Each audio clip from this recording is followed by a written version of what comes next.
Monday, March 10th. This trade was taken on ES today, and it was a losing trade.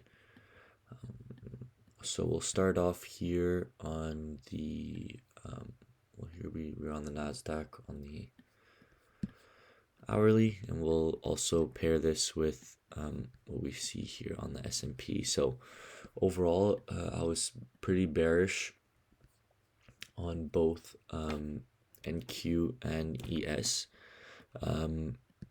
While there are a lot of liquidity targets up here, and we did see our initial breaker form here, the way the new week opening the way the new week opening gap delivered price action following it did not really pose this breaker as too strong of a level for me anymore. So I going into the session, more or less my liquidity targets were down here, which was hit fairly early on in the morning, and the previous day's low here on Friday. So these were my main levels.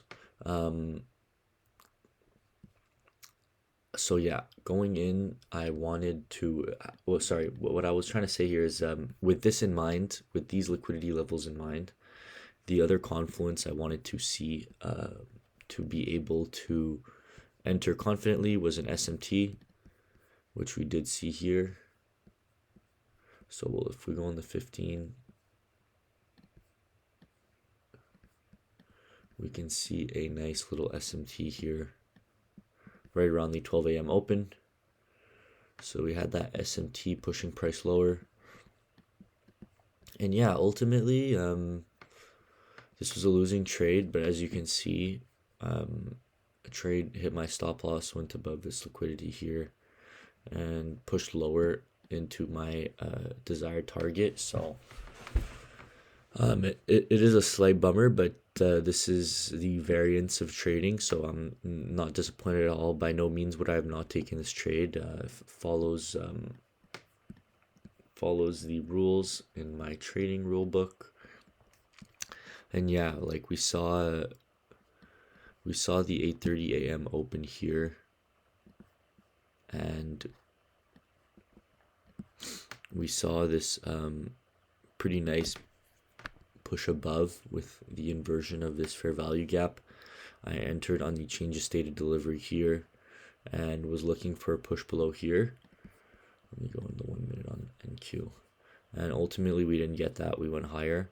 I would like to note though, just for future references, we did get the 2022 entry model right here.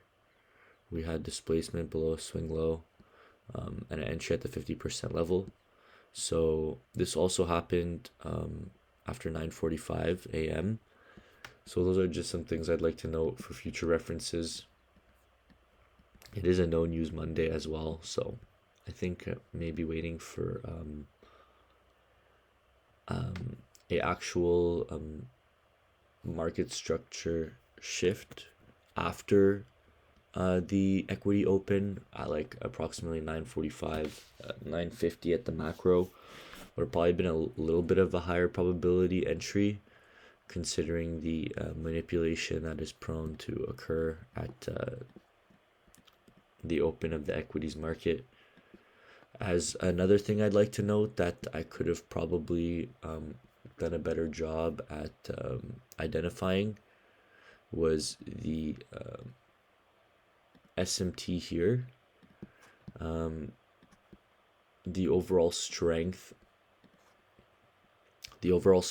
that bullish strength that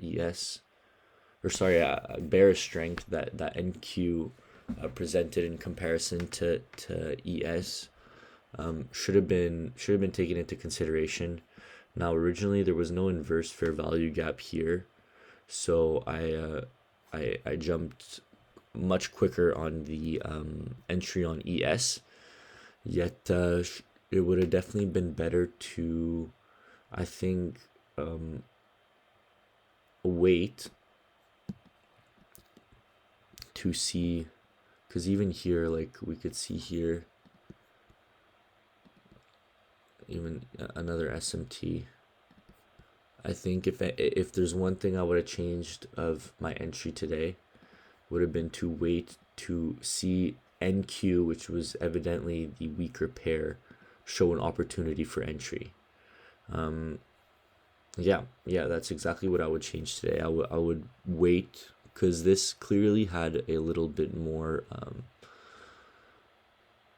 oomph into it, I guess you could put it, for bullishness. Like, we do want to see this liquidity grab, but this dispersed very quickly lower, and we never even got a change in the state of delivery here if we were looking for bullish opportunities. So this really remained bearish throughout the entirety of this down move, this retracement, and then this displacement here. So I think yeah, it's a lesson learned. Now, would I have still not taken the trade? No.